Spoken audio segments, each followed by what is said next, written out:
হাতাহাতি হয়ে যেতে পারে যে কোনো সময়েই, আপাতত কাজিয়াতেই সীমাবদ্ধ। বলা হচ্ছে ইরান, যুক্তরাষ্ট্র আর ইসরায়েলের কথা। ইরানের বিক্ষোভকে কেন্দ্র করে যুক্তরাষ্ট্র আর ইসরায়েলের উস্কানিমূলক কথাবার্তা এবং এর জবাব ও পাল্টা জবাব চলছেই। ইরানের পররাষ্ট্রমন্ত্রী সাইয়েদ আব্বাস আরাকচি বলেছেন যে যুক্তরাষ্ট্রের যে কোনো আগ্রাসনের জবাব দিতে ইরান প্রস্তুত। ইরানের চলমান বিক্ষোভের জেরে মার্কিন প্রেসিডেন্ট ডোনাল্ড ট্রাম্পের হুঁশিয়ারি পরিপ্রেক্ষিতে এ জবাব দিয়েছেন তিনি।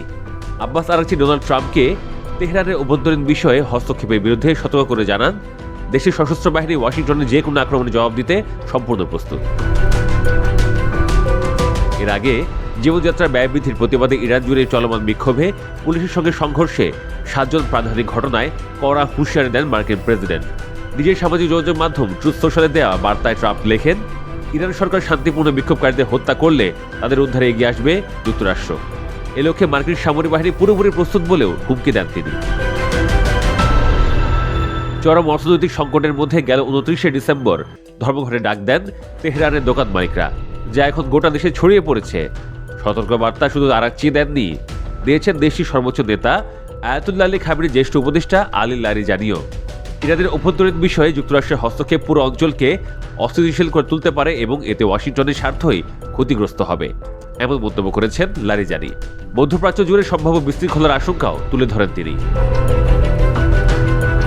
ট্রাম্পের মন্তব্যে কড়া প্রতিক্রিয়া জানিয়েছেন খামেনির আরেক জ্যেষ্ঠ উপদেষ্টা ও দেশটির শীর্ষ নিরাপত্তা সংস্থার সাবেক প্রধান আলী শামখানি।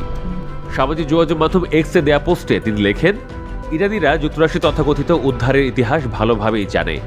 ইরাক ও আফগানিস্তান থেকে শুরু করে গাজা পর্যন্ত অজুহাত দেখিয়ে ইরানি নিরাপত্তার কাছাকাছি কোনো হস্তক্ষেপমূলক হাত এগিয়ে এলে তা এমন জবাবের মুখে পড়বে যা অনুতাপের কারণ হবে। ইরানের জাতীয় নিরাপত্তা একটি রেড লাইন, এটি কোনো দুঃসাহসিক টুইটের বিষয় নয়।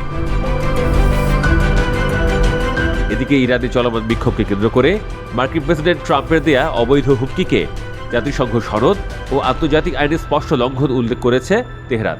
একই সঙ্গে মার্কিন প্রেসিডেন্টের বক্তব্যের নিন্দা জানানোর জন্য জাতিসংঘ মহাসচিব ও জাতিসংঘ নিরাপত্তা পরিষদের সভাপতির কাছে চিঠি দিয়েছেন জাতিসংঘে নিযুক্ত ইরানের রাষ্ট্রদূত আমির সাইদ ইরাভানি। তেহরানের রাজপথে নেমে আসা কিছু বিক্ষোভকারীর কাছে ট্রাম্পের হুঁশিয়ারি আসার বার্তায় হয়ে এসেছে।